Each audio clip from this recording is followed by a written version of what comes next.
On today's show, Andrew Trimble has a nervous breakdown. Could the Joker scupper Ireland's World Cup chances? And would Willie John McBride have been cut from the Ulster Academy in the modern day game? Joe presents Baz and Andrew's House of Rugby, together with Guinness. Hello and you're very welcome to Baz and Andrew's House of Rugby here on Joe together with Guinness. All smiles in Fugga Wugga today as Ireland qualify for the quarterfinals of the Rugby World Cup 2019 after a 47-5 win over Samoa. Who they play? I haven't a clue. Should we? Obviously, we don't know yet. We do two. We do, yeah. Because two intros. Yes. Okay. Yeah. Okay. Okay. Oh, what about that? What about that Japan game, huh? Oh, what about Scotland? What did you see when that bit when he did the? What about that scrum? Remember the scrum? The scrum. I love scrums. Who would have thought that the typhoon though would change course and then come into the stadium halfway through the game? Yeah, I didn't see that coming. And they'd all be swept away. Shit, that's kind of sad. And they.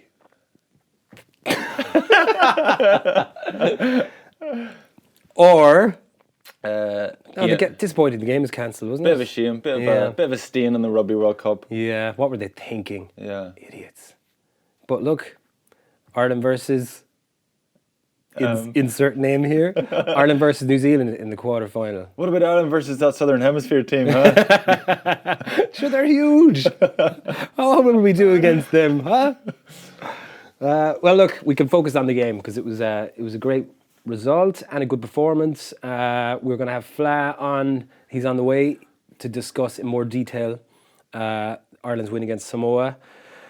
Before that, I've got a hot take that is bursting to get out of my brain. Yeah, that I'd like to just vomit out here now. Okay. So I went to see The Joker last night, which is now straight into my top 3 films of all time.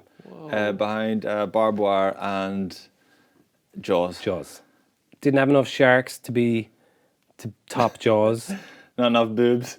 Not enough Pamela Anderson, not just boobs. Sorry. You can get any old pair of boobs. Pamela Anderson in plastic latex, swinging on an old thing. Swing. Yoke. So if it had sharks and Pamela Anderson, it would have been straight in number 1, untouchable. Yeah.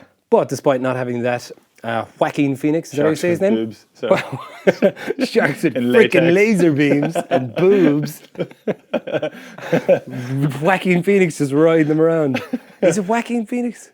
Yeah. Or Jacqueline? Oh, it's Joaquin. Joaquin. In Joaquin D4. I think if you say Jordan Larmour, you say Joaquin. Joaquin Larmour. Yeah. Okay. Yeah. We don't say Larmour, we say Larmour. So it's Jack and Larmour. Jordan Larmour. Yeah. He was unreal. So, that's enough.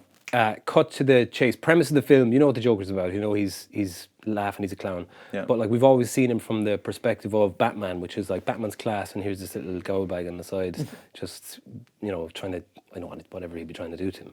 And it's always a little bit slapstick. So this one is like proper takes a look at where a guy like the Joker comes from. Mm-hmm. So dark. Like he suffered serious mental and physical abuse as a child, grew up in a society where he was told from the get-go that he was never going to make it. He's now dealing with a disabled mother who wasn't the greatest influence on his life. He's always been dealt a shit hand. He's, society, the powers that be, the man has always shoved shit in his face, and it just keeps getting worse and worse. Yeah, he's got this mental condition that he can't stop laughing when he gets nervous, and that's why he's a clown. He tries to channel it, but he says in the film, he's never had a minute of happiness his entire life. Oh, that's so you can sad. you can understand. Yeah. So halfway through the film, you're watching it going, and there's a lot of people. That poor serial killer. Yeah. And there's a lot of, he's not a serial killer yet. There's a lot of people watching it, and there's a lot of people complaining that this is going to be kind of a green light for people who might be that way inclined or might suffer like he does. Inclined. Might suffer the way that they might take this as an inspiring, like use it as inspiration to do something mad, which is a genuine possibility because you're watching it going, you're backing him, you're kind of going, fuck, he's got such... And then when he starts acting a little bit crazy and starts killing people, you're kind of rooting for him. How weird is that? Yeah. You're rooting for him, right?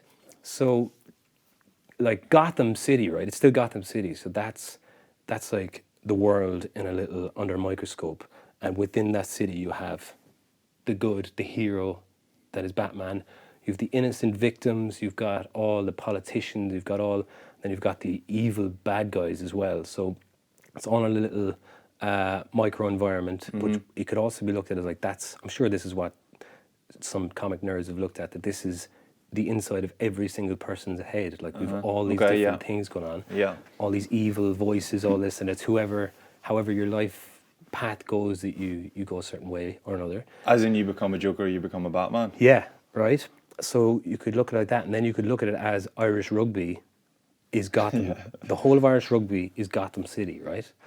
And then the Irish team is Batman, because they're just trying to win the World Cup for Gotham City. They're trying to do good, and we are out here, and we're either, jokers, or we're victims, or we're supporters, or we're Alfred, or we're all these people just trying to... You'd be gutted if you're Alfred. I think Rala's Alfred. Yeah, I got it. Would you? Rala's happy out. Yeah, but he could be Batman. He's happy out. Alfred. I got you a new uniform there, Batman, and all that. Got you new gear. Yeah. Anyway, we digress. We'll get to him. So I think we all have a little bit of a Joker inside us, and like when Ireland were losing to Japan, there was a little bit in a lot of people that were like, I wonder how much they're going to lose by. I wonder how much they can lose by. Come on, Japan. We talked about that, sure. Like, yeah, we became Japan A little bit supporters. of Jokers. We became Jokers. Seeing how much they could tear them down. Because, Batman is always... There's people in Gotham, even though he's trying to do good, they're trying to tear him down. What's that about? Yeah. Why do we have this part of our brain that's like, I want to see it burn. Yeah. I want to see how much they can lose. And then they might go out against Russia and they'll lose again. There's a little bit of us going, will they lose to Russia? Will they get knocked out? Yeah. Why aren't we just being more supportive? That happened in the 2007 World Cup whenever Ireland nearly got beat by Georgia. I think Donica was on the mic on the bus a couple of days later and fined a couple of lads because there was an audible whenever Georgia nearly scored but didn't. From the bench? From the squad, like. So it's even in the players. It's because everybody roots for the underdog. Yeah. Imagine Georgia beat Ireland. Imagine Japan beat Ireland. Came true. The Joker is, he comes out in us. So I think we've gotten over it, and that we're now looking at, hopefully in the quarterfinal, a new Batman. Like, 'cause I think the last Batman is kind of Christian Bale. He's done his thing. He's gotten us to the quarterfinals, but he's a little bit fucked, I think. Yeah, yeah. And there's other people within Irish rugby that are certain characters in Batman. I think like Eddie O'Sullivan is the Penguin because he bites people's noses off. He's kind of penguin-y, isn't he? He looks like a penguin, and he's the most like penguin. Well, we couldn't have a bit of penguin. I think Eddie's definitely more. He kind of sounds like a penguin as well. But he's like, the penguin isn't.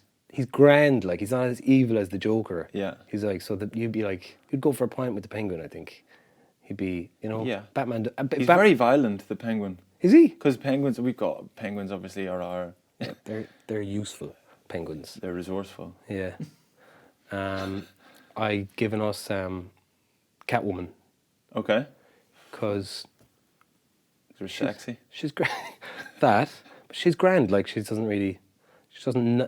not that bothered, is she? She doesn't really want to be. It's not make or break for her. She doesn't really want to be Batman. Yeah. She's really that into taking over. If she was pushed, she'd be on Batman's side. Yeah, she just wants to have the crack. Yeah, but if things don't work out, she'll just We also like cats. she'll take off. Well, you like cats. I don't like cats. You like woman. Between us, we like cats and women. Catwoman. There you go. Who else? There's a few evil guys in there, like Two-Face. Felix Oh, because he took off. took off. Yeah. And he's there with he loves money so much, he's just there flicking his little coin. Flicking a little ram. Yeah, just water his little rand. If it lands on Nelson Mandela's face, it's someone gets picked or not. That's it. If you get picked or not, Felix flicks a coin and he decides whether you get picked or not. Is that all? Any other characters?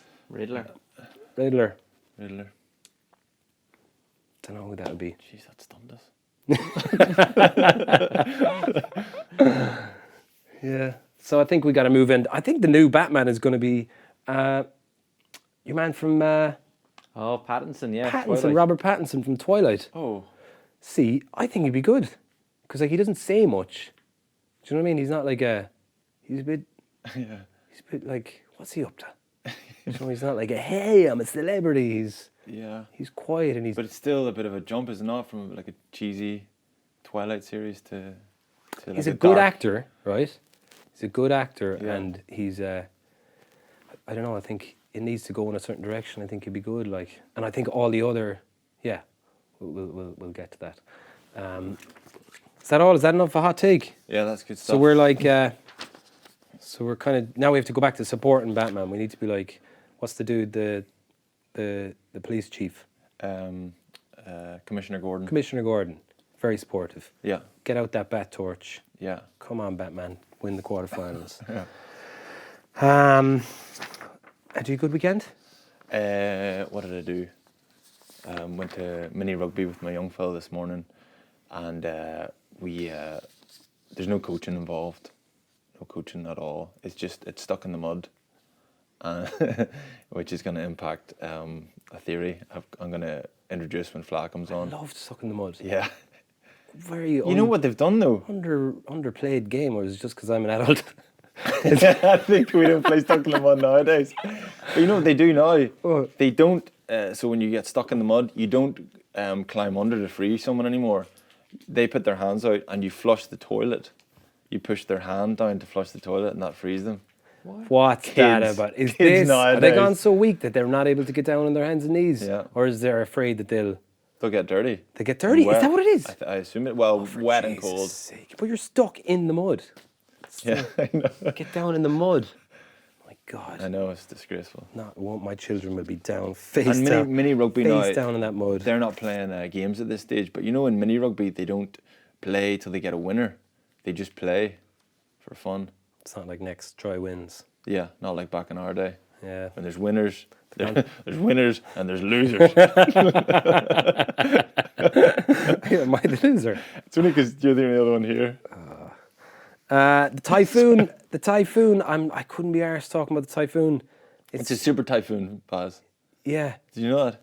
No. That's the category. It's a super typhoon. Oh wow. I'd love to know what comes next. It's like another. He's another. Oh, sorry, no, it's like an another character in my Batman thing. Like Super Typhoon with a big S in it. Pow! Yeah. Jesus. Yeah, obviously it's very serious and all that crap, but it's just all this. Who knows? So move on. Grand. Big Yeah? grand, yeah. Yeah. It's been talked to death this week. Yeah, I think. Oh, Pat, I want to talk to you about something special that's coming up for you in a few weeks. Pat has a play. He wrote a play. You'll love this about Ireland beating the All Blacks in Chicago. What was the name of the stadium? Soldier Field, yeah. Soldier Field, because that's the name of the play. Yes. 4 nights. Talk to us. 4 nights you're doing. Talk us through. Yeah, it's going to be in the Mill Theatre in Dundrum at the end of the month, so it's 30th of October to the 2nd of November, so it could clash with Ireland being in the World Cup final that same week, so could be a busy week for me and everybody involved. But yeah, it's kind of, it follows 6 fans a few years out from starting on with the recession that we had back here in Ireland all the way up to beating them in Soldier Field, because a lot of Irish people who were over there at the game who kind of had to go and start new lives for themselves. So people living over in Chicago. Yeah. There's a few people I'd even met when I was at that game that weekend that had lost jobs and stuff and went over to live in America and different, not even Chicago, different parts of America, and they were all at the game meeting up with friends and family. So a little bit of it is about that, and then it follows 3 of the players who are involved in the game. So it's Conor Murray, it's Rob Kearney, and there's a lad called Andrew Trimble as well. Guilty. Yeah. Did I beat the All Blacks? Can't even remember. Did I? People portraying you in a play now. Yeah. Who's playing him? Conan Doherty from the GA era. Unreal. Yeah, being from Derry, that he just immediately got the job. Yeah. And he's been class in rehearsals and stuff. Yeah, so. Are you on stage? Yeah, I wasn't planning it, but like Sylvester Stallone, I always give myself a decent part in the end. What's your role then? I just play one of the fans then who's at it, like so. And he's called Pat, so that's kind of handy enough as well. Don't you? Just so you remember. You're in remember stuff character too much. already. Yeah. So Did you lose your mind whenever we beat the All Blacks? Did you how connected to it were you? This is, I mean, or were you kind of like, oh, Ireland beat the All Blacks, back to work on Monday? No, it was really good that night. But the only shame about it for, like, it's a quibble having beaten the All Blacks, but was that me and all the other journalists, we were behind a big glass, like you weren't out in the open air, so you didn't really get to feel the atmosphere as much. So like you could just hear it, and you basically got the TV commentary coming through to you. But like it was more special beating them, being in the Aviva last November, because you're just whipped up in the atmosphere. But I disagree. yeah, but They didn't make a play about that, did they? I was watching Joe Rogan's latest episode, which was on UFOs the other night, and this kind of reminds me of that. By the way, aliens are real. Watch this podcast; it's unbelievable. He gets like a fighter pilot, one of the most recognized and respected fighter pilot in the States, who has had a first up close encounter with a UFO. Yeah, he was respected up until that episode. But Rogan, there's a guy called Jeremy Conspiracy Theory, I think is his surname. He's a conspiracy theorist, and he comes on. Rogan has him on a few times to talk about this stuff, and he gets him on talking about his experience flying over a UFO, and there's video footage of it on the radar and stuff. It's insane. But your man is kind of like, yeah, I saw the UFO. And the two of them are like, I would do anything to see a UFO. And I feel like you beating the All Blacks is like, I don't really like rugby. And we're like, Pat's written a play about it. He would do anything. He's like, The grass is always greener, Pat. what was it like? Yeah, see if you get out there, you'd be like, sure. Did they? It's like, do you know when What's the hacker like? do you know when people are abducted by aliens, and it's like it could be the same thing as like the All Black playing against the All Blacks. Like, did they touch you? Anyway, did they probe you? Is Israel Dag really big? What did they look like up close? Yeah, we almost beat the All Blacks, but it doesn't matter, does it? That's the thing. Nearly. There's a lot of people nearly beat the All Blacks. Well, Pat, fair play. That's incredible. 4 nights as well. Unbelievable. So we'll be there. Yes. I can't wait to judge 2 tickets. Bells on. whether he does a good Trimby or not. While we're plugging, what date is that? It starts on the Is that 30th. one of them Halloween night? You guys are the night after, aren't you? In the Okay. Olympia. Yeah. We have a gig, Hermitage Green, in the Olympia on Halloween night, 31st of October. If any of our penguins out there want to come, That's my wife's birthday. that's okay. She'll get over it. No, I was just... She'll get over it. Happy birthday. We also have a song out at the moment, a brand new single called All in All, which got released last week. Oh, it's a banging tune. Thanks, man, yeah. It's a bit more laid back. Might get Sorry, not banging. Might get Alan to stick in a 30-second bit of that Sting. now. Yeah, Sting of our song. I will do that.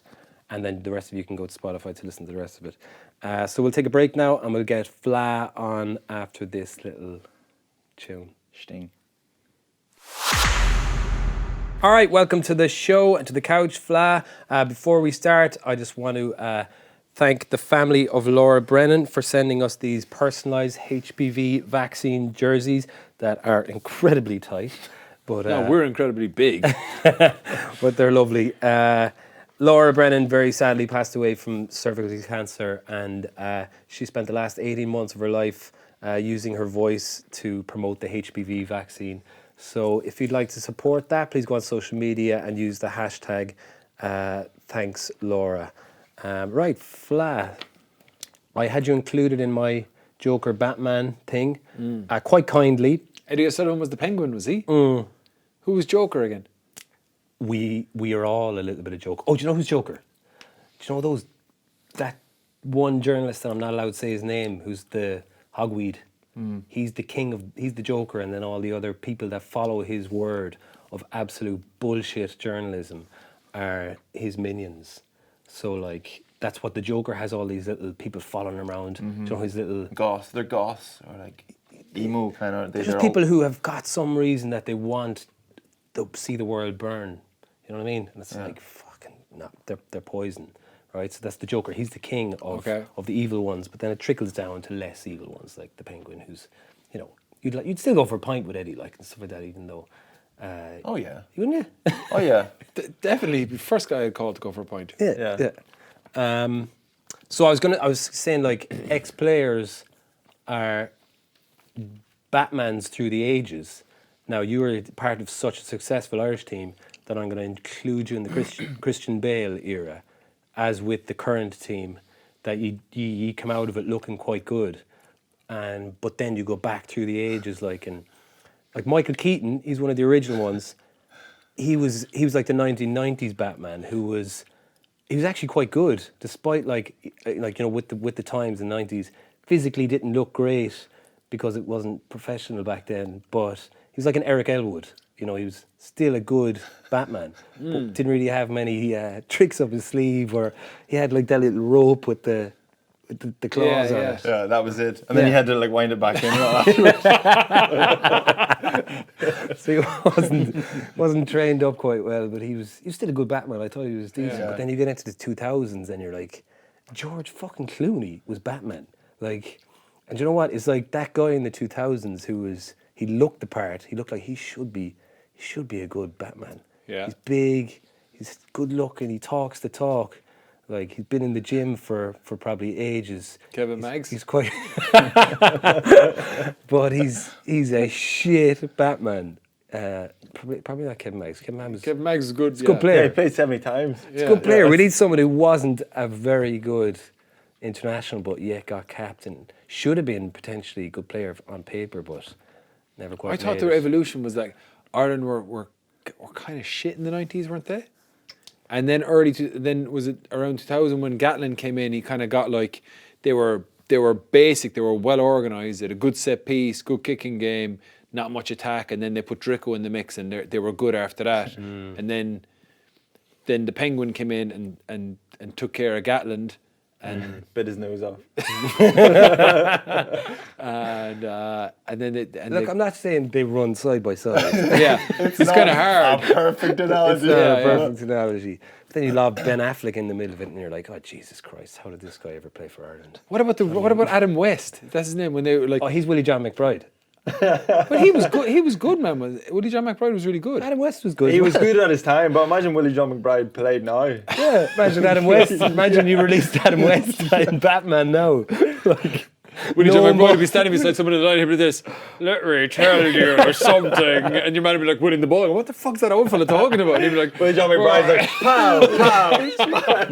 99, and they're all like, what's he on about, man? He's just wondering, Kaboom! Whack! time for the foot race, kicking the ball and running ahead, and they're like, what's he doing? I think Adam West used to dance all the time in the episodes as well. Like, so every time Willie McBride would do something, he just And he was, do a little Adam West dance. was creepily close to Robin as well, man. That was not a healthy relationship. Oh, I forgot about Robin. Jeez, I didn't have Oh, him forget in about shape. him. There he Him is. as well. We don't have a Robin, do we? Did William McBride have like a small mate that he was friends with that hung around with him all the time? It was actually an adult. Wasn't he? Robin. Yeah. Oh, yeah. Yeah. He wasn't a child.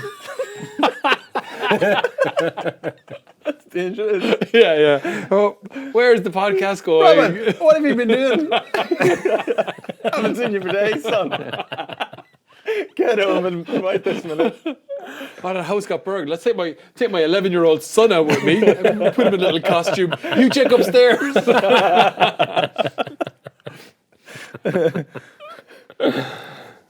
So what The was, early Batmans had no chance. Their outfits were like the same material that you'd have like a pointing foam hand.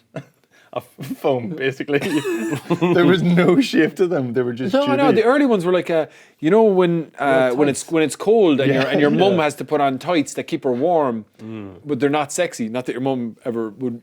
Yeah, your mum was pretty sexy, but like put on the thick opaque tights that you can't see through. Just those in a kind of a navy color for Batman. Yeah. Whereas now they've gotten. Your mum was Batman, was she? We've really nailed off the rugby in this episode. Yeah. We went too far in the last one. The rugby. I'm just thinking of Batman going, gotta get up to the top floor. Fuck's sake. It's Eric Elwood. Winding up, and I was like, man. He misses a couple of times. Like, it's just so embarrassing. By the time he comes up there, everybody's grand. The ball cleared off. how sore would be holding that little cord as well with your hands trying to get up. Oh, these gloves. But they're the tight gloves. They're not really Yeah. big workman gloves. Yeah, they didn't overlook a lot of this stuff, or they didn't closely look at it. The match, very little. It was brilliant. It was great. They won. 14 men. Quite a violent game, to be fair. I think All of Samoa's games have been violent. Yeah. Have they got a yellow card every game? Close to it. Yeah, sure. at least they've yeah. done They've got like definitely 3 out of 4 anyway. Well, I know we're they have talking about 2 today? Samoa, but obviously it was 2 today. Ireland got the red. TJ Ioane got one against Japan then as well. Yeah. They're fucking taking lads' heads off against Russia. Yeah. Something No today. excuses, is there? Scotland game. Do you think they weren't harsh? Like, do you think they were harsh? The only thing about Bundee's was that he nearly could have got the ball, and then to dramatically change his body shape. I do think it just looks so bad clipping someone in the head with that much force. So I don't know if that is an excuse, but if there was an excuse, that would be it. No, it's a red card. Yeah. It's unfortunate, but it's a red card. So Yeah. So, you know, the argument someone may go, oh, he's gone in, he's committed. But I think Quinny was saying in the telly that, you know Quinny on the telly. that when it's a bouncing ball, especially like if you're going in and you're going in to absolutely maim someone, then you've no excuses. But that's what all 3 of those, I think the 2 yellows and the red, they weren't like someone just slipped up a normal tackle. It's a swinging arm and a bit of intention. So I think that's probably the message they're trying to send, right? Yeah. But it's going to change the game. Like Yeah. it really is. Like those, you're going to stop seeing those big shots. I've Shit, got man, you just end up soaking in defence. You have to commit 100% to the tackle. But that's It's going to change though now, right? people have just got to get used to tackling so low where that's. Well, they're bringing that in though. They're bringing that in Australia. They're trialing tackling below the hips. Yeah. Is that correct? Yeah, cool. I've got an alternative I was going to say actually. suggestion. It's just as a coach, Flau. Like, what do you think? Which there? I'll Like, come back to. If no, but like, no, but like if a lad pulls out, like like let's say if Bundee hadn't have gone in at that, surely he'd get in trouble, wouldn't he? Like if the dude just would have ran past him, man. Yeah, so but then that in the review would be like he's stepping back and letting them go through. Why You can't use it like, when you make this tackle, I would have got a red card because I would have hit him in the head. And you're like, well, that's not really an excuse. You know what I mean? It's not like if Gary red Ringrose was making that tackle because he doesn't go in to maim lads or hurt lads, he probably wouldn't have. He would have made the tackle, but not made a high shot. Just using him as an example. Yeah, I don't know. It's not that someone goes in saying, I want to maim this person. They're just trying to get their body shape right so that when they're going into their tackle entry body shape means that they're going to dominate the collision. It's not like, I want to put you in hospital. It's just they want to win the collision. Yeah. But if that Massively, though. But if players start going into collisions thinking, I don't want to win this collision, or if I just want to drag them down, it'll change. The whole tone of the game will change. It'll just be soak tackles. I think Drico talked about this. All right, we're back. Trimby just had an absolute mental breakdown, and I'm directing this to anyone who's seen Joker. That, do you remember when he does the stand-up comedy part? That's kind of what just happened there. Where Trimby just invented his own sport. You boys just don't get the sport. But Yeah, we're the problem. You haven't been raised in rugby families. So we'll come back to that. I think you need to. It's a work in progress sport. Yeah. Come back to us next week. Put it on an email, send it on to me, and I'll read it. Positives to be taken from the game. Halfbacks probably played the best game they've played for Ireland in a long time. Yeah, I thought Sexton, when Sexton's on the field, man, we look such an accomplished unit, and I thought Murr was good as well. It was a really good performance. The only downside was probably Bundee getting sent off, but it's happened, and it's the one area where we're probably best stocked at centre with Chris Farrell, Henshaw, and Ringrose. So Questions going into the game or criticism going into the game was variety of play, depth.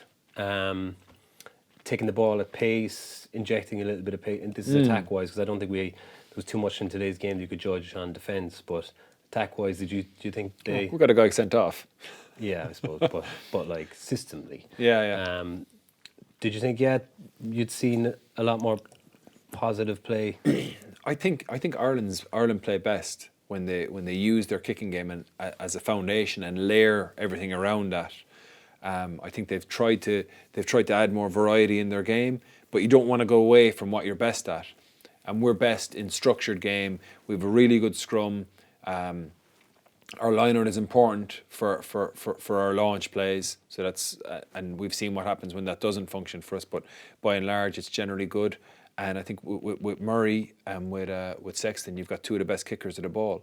So use that as your foundation. But we have enough that we can vary it up as well. Like when teams are disrespecting our run threat, then we can run the ball. If they're just loading their backfield to cover for the kick, we can move the ball. And I thought the first half against Russia, the way they started the game, moving the ball to the edge, kicking on the edge, like that's good. Like if the run is on, take the run. But when you move the ball out to the wing, and if it's not, then you have time to get to the kick. And I think that's a good foundation. And everyone talks about the All Blacks and thinks that they just play this massive heads-up rugby. They're brilliant in unstructured stuff because their skill sets are so good. But the majority of times, New Zealand play quite. They kick the ball well. They play quite a structured game. They're good within it. It's just that if their set piece isn't working, if something else isn't working, their game doesn't fall apart because they're not reliant on it. Because rugby is played primarily in the transitions when someone drops the ball and you go from defending and suddenly you're in attack. How good are you at exploiting that? And when teams are kicking you the ball, how good are you at countering back at them? And because that's unstructured play. And the more rounded your players' skill sets are from 1 to 15, the more you can exploit that. And when you've got more limited players with a skill set, you have to focus more on the structured side of the game. So I think we just play to our strengths and then just add variety in around that. Does that make sense? You know what I'm saying? Yeah. You still a bit wounded about Shrubby? Yeah, it's on my mind a bit. Okay. Yeah. I don't think we can read not much into that game at all. Same as last week. I just don't think there's not that much you can do. I think you're on a hiding to nothing. The best case scenario, we beat them 47-5, and everybody sort of goes, yeah, it's grand. It's just to get the game done, and then we'll get on with the quarterfinal. I think when they go out and they played clearly with a little bit more depth today, they were taking the ball at pace when they hit the line.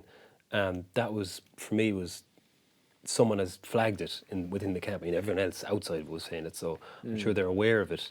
So for them to change up that really important part of the attack play, allow them to play a far more quicker game today and expose the Samoans. I mean, against Japan, we were so static and so flat all the time that it made it easy for the Japanese to defend against us, whereas we're starting to, open up teams by playing like that. When you saw Murray playing like Eddie O'Sullivan criticised Murray before the game. Penguin for get over it for not playing with enough pace. That we all know how good Connor is, one of the best players in the world, and when he's at his best, he's always sniping around the sides and he's playing with pace and he's a threat all the time. And he criticised him before the game, and I thought it was an interesting point because when Connor plays it that well, Ireland play that well, and I think he was a definite threat today. And what do you mean he doesn't play at pace? Like he doesn't get there quick enough, or he doesn't get the ball away quick enough, or what was it? Yeah, I think he was saying get the ball away quick enough, or as in his actual pass. Or? Just doesn't play with enough urgency. But it's like as if that's the way Ireland are playing, as opposed to Connor. Like he's not slow getting there, or he's not. It's the ball is slow. We're not, and the width on his pass wasn't stretching teams. Where I felt today, from minute one, he was throwing 15-yard pass to Connor or to our forward pack on overs lines, and he was being a little bit more of a threat, and it was quicker ball to our detriment at times, because there's a couple of times when he flung the ball out too fast, and we had a couple of knock-ons. But I definitely think that's when we're at our best. I think I had a question in there somewhere, but I've answered it. Larmour, yeah, he was decent, man. Played himself into a starting place in the quarterfinal. I don't know. He played really well, but I think when you're playing the All Blacks, and you've got someone like Carney who's been there and done it. I don't know how many times. Big game player, and it's a totally different game. Playing Samoa is not the same as playing the All Blacks. Larmour was unbelievable today. He was brilliant, making line breaks, stepping people, making offloads, scoring tries, whatever. Grand against Samoa, but that doesn't. It's a totally different game. Because he did all he could possibly do today. Yeah, but when is he ever going to get a chance then? I'm not saying. Just the logic. If you were Jordan Larmour and you played that game, and you know, I thought his fundamentals at 15 were decent, and then he gives you that bit of magic on the edge. So like when things are static. When Sexton got the ball for Sexton's try. When Larmour offloaded him, Sexton just said, I've got Jordan Larmour here, just move the ball as quick as he could, get the ball into his hands, and Jordan just stepped the guy on the outside, got his hands free and offloaded on the inside. That's what he's going to give you. I completely get that Rob is so dependable and his fundamentals are outstanding. But like at some stage, if you're that player, you say, well, every time you've picked me, I've pretty much delivered. Like he was very good against Scotland. He was very good there at 15 as well. So, yeah. So I'm not saying that Larmour won't start or Carney should start. I'm just saying the reason why he should start is not because he played well against Samoa. It's because he's a better player, or he's played better in the past, or he shows more. I'm just saying playing well against Samoa doesn't make you any more. Doesn't improve the. I don't know. I suppose your rationale for starting Larmour. I think you start him because you think he's a better player. He's in form. I just think it's a totally different. I understand. Maybe momentum, right? Fine. Yeah, I understand the level. Samoa aren't going to be at the same level, but yeah, you're right. The rugby thing's kind of. What's rugby back? He also fell off his bike earlier on today as well. Yeah. He's having a bad day. Trimble, you went ahead over you, or yeah, I was cycling down like along the line, like the Lewis line. And then it just so happens that the wee grooves for the Lewis are the perfect width for a bike tire. And then I was going straight, and then the track was just turning around the corner, and then I just went into the groove and it turned my wheel kind of 45 degrees, and I went over the handlebars. I don't know if I landed on my head or landed like on my back. But anyway, I bounced up straight away, and this homeless guy goes, "Are you all right?" I was like, "Yeah, shush, like don't make a scene." I presume no one laughed or helped you. No one laughed or helped, yeah, which is what I wanted. I was concerned. I thought because I went over the handlebars, and then when I landed on my back, then I thought I've crushed my laptop here, but it was fine. You didn't break it. Didn't break my laptop. No, I was pretty much completely unscathed. Got a little bit of a knock on my shin. I don't know how that happened. Maybe handlebar on the way past. Apart from that, still having a bad day, man. Jesus. Yeah. We'll go for a drink afterwards, will we? No, I've got to get a train. Just alone on the train. I'm gonna like cycle right past the spot that I fell off. Just be careful. Fla, how's your week going? How's their sport? You sick of talking about the typhoon? Yeah, sick of talking about the typhoon. Super typhoon. That's not much you can say, really. Yeah. Yeah, but it was good. Just we only had one game today now because of the New Zealand game being called off, or the England-France game being called off. That's I think what we're covering today. So yeah, but it's been good. Getting much feedback from your television appearances? Like I said before, I think there was a couple of Scottish people who got pissed off at me at the start.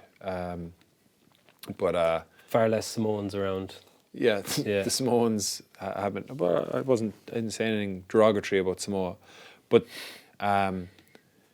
yeah, it's like, you know, when you retire and suddenly people don't know you anymore, and then to see you back on the TV again, they're like, I was in town during the week and I parked the car, and I saw this guy walked. I was on the phone and this guy walked past the car as I'd parked it, and he kept looking at me, and I was like, this is a bit fucking weird. And then I looked at him and he had like a tracksuit, but he had a woolly jumper tucked into the tracksuit. He was a bit overweight, and I was like, oh, he looks like a bit of a maniac. And then he just kept his eyes on me all the way. And then, you know, when you're standing in the car and I was still on my phone, and I was parked, and I could say, he's still, I think that guy's still looking at me. And I was like, had a look, and I was like, oh fuck, he is. So then he kind of leant over to the window of the car, and I went, like, I'm on the phone. And then he was like, oh, okay. And I was like, maybe he'll be gone. And then eventually I got out of the car and he was standing there and he goes, well, how's it going? I said, how you doing? He goes, can I get a photo with you? And I said, yeah. He goes, I've no phone. And I was like, okay, well, what do you want to do then? He goes, hang on a minute. I'll get somebody. And there was a guy sitting outside having a coffee. And he goes, sorry. Your man goes, yeah. He goes, can you take a picture of us on your phone and send it to me? And your man goes, he goes, I don't have a phone. And I was like, he 100% has a phone. And then he was like, I was like, I don't think this is going to work, man, you know. Just hiding his phone in his pocket. Then there was just these people walking past. What was he going to do? Get that guy to send him? Yeah, he was going to, you take the photo of me and then I'll give you my number and you send it to me. And I was like, did you not volunteer to take a photo on your phone? No, I was going to give it to. I don't have a phone either. Oh shit! I'd already been on the phone. Yeah, that was a fake phone that I had. And then these two young lads from a school walk past, and he goes, "Sorry, can you take a photo of us, please?" And they were like, "Yeah." He's like, "On your phone," and I was like, this guy's 100% going to kill you, man. You're going to get a picture of him. Sounds quite Joker-esque, man. Yeah, this is the start of the Joker. He was so odd, man. Like Woody jumper tucked into into his tracksuit pants, and eventually then he was like, the kids were like, the kids took a photo of me with him, and then he was like giving him a phone number. Said, "You've got the picture of the guy now who's definitely going to kill you, and he's going to dump your body."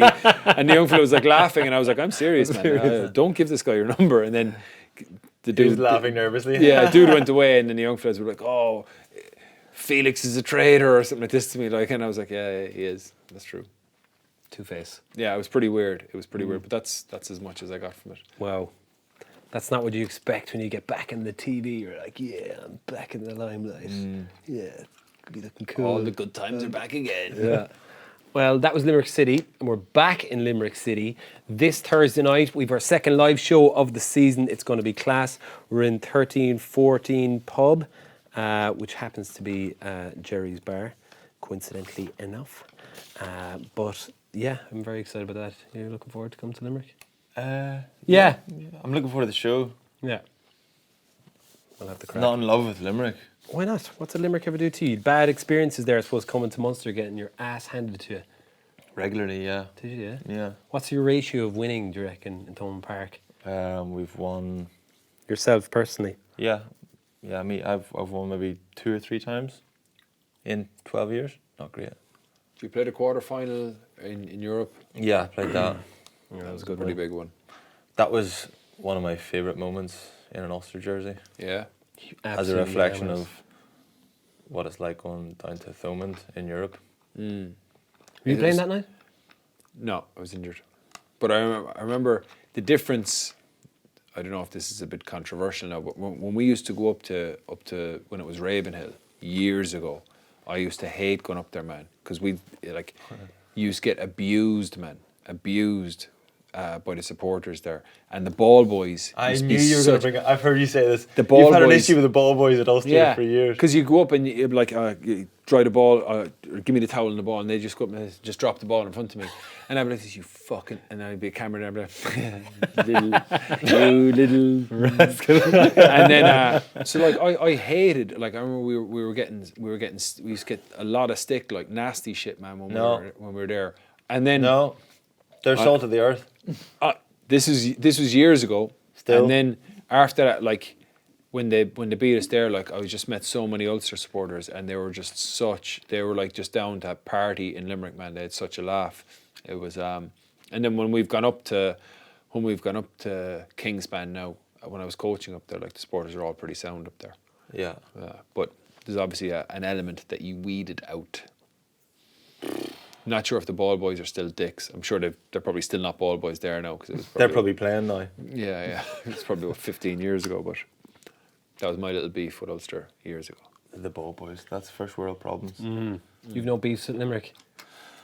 No, not in general, no. We just, as you say, we just got hammered often when we went down there. Yeah. Generally. And then we had a couple of big moments. That was about it. Cool. I just remember after the quarter-final. There's a picture in the tunnel at Kingspan, and it's like Johan Muller and Kiewicz kind of celebrating after we won. And there's Rog at the front, slightly blurred, not in focus, rubbing his knee. There's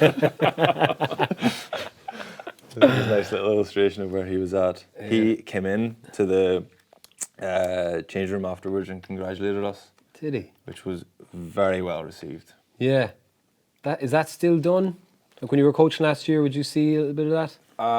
It's rare enough, but when... What did Rog say? Sorry. Just come in and said just what you would expect, you know, fair play, best team today, thought you were brilliant, well done, congratulations. Yeah. And not in a condescending, not in a you know, it was genuine as Rog is. I'm a big fan of Rog. Yeah. And I think everybody is as well. Everybody respects him, and that meant a lot. Because I think he acknowledged how big it was for us, because we've been kind of knocking on the door for a while at the time, and we never got to the stage where we beat Leinster and Munster occasionally in big games, or not in big games, in one-offs, but that was a big game, that was a big moment. Thomond Park, quarter-final, knockout stages in Europe, and then that was a massive win for us, and he acknowledged it, so it was nice moment. Good man, Raj. After we hope his knee's okay. After we I think a few years ago there, after Axel passed away, we played Ulster quite maybe 3 weeks after it, and I remember Rob Herring came into the dressing room, and it was a pretty, we won like really tight game. I think you were under the pump for results at the time, and you probably should have beaten us, and we ended up winning. And I remember Rob Herring came in, and they all came in and said we'll have a beer with you and stuff like that. I was really appreciative. I thought like he's a solid guy, man. Yeah. I think that's a big thing about rugby in general. Again, same thing. Whenever Nevin Spence died, a couple of weeks later we played Treviso, and they came in, and it was like a Spence Treviso jersey. Nice touch. Yeah. I think that's probably something that runs all the way through rugby. Yeah, we had it with the Maoris when we played them as well. It was good. It's good. We'll keep it moving. Let's not get too somber. No. Quickly, Wet Willie, someone. Wet Willie. More Wet Willies on the show. All right, we'll be back straight after this with Black and White. Time for Black and White. Everyone knows, pint of Guinness, perfect excuse to come together. This juicy topic will tear the House of Rugby apart. Going on the basis of Willie John McBride, because we spoke with him. You can call him Willie McBride.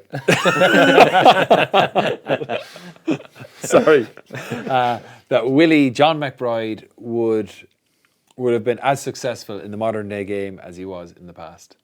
Definitely. Trimble, you're arguing against, Baz, you're arguing for. Okay, can I just confirm though, Willie John McBride playing in the modern game, is he the age he is now? Yes, he is.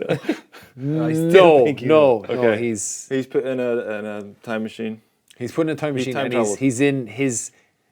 he's 27. Is he in exact same physical shape as he was back then? We give him. Okay, fine, I'll go first. Okay, let's go. Okay. You got 30 seconds. Pat's got it. Okay. Sorry, am I arguing he wouldn't have made it? Yes. Fine. Time's up. Okay, because that's exactly what I think. Willie John McBride is, what is he, 5'11" or something? Not big enough to play in the second row. He wouldn't be a line-out option. He's skinny. I read his autobiography. He was very unprofessional. He used to hitch rides to Belfast to play in the Senior Cup final. That to me is not the approach of a man who's going to make it in professional rugby in 2019.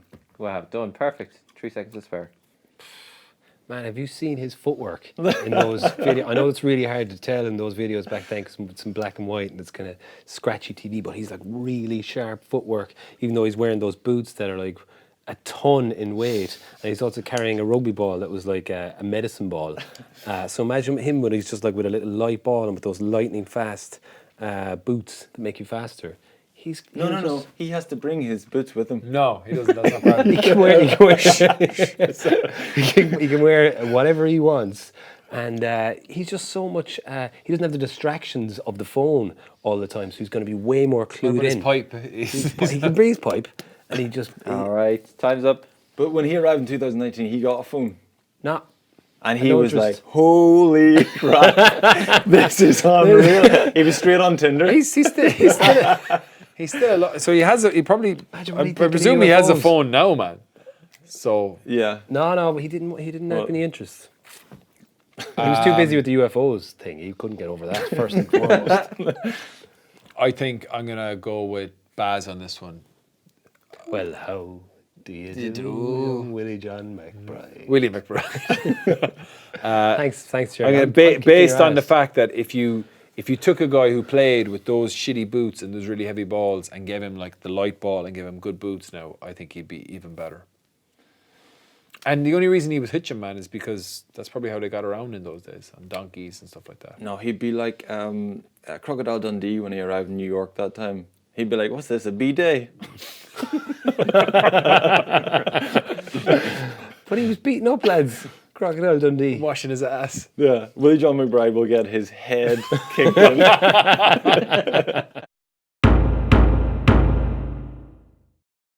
Right. Thank you, everybody, for listening on all your favorite apps. And for those of you watching on YouTube, hello. Please do leave us a rating and a review. It's very important to us, isn't it?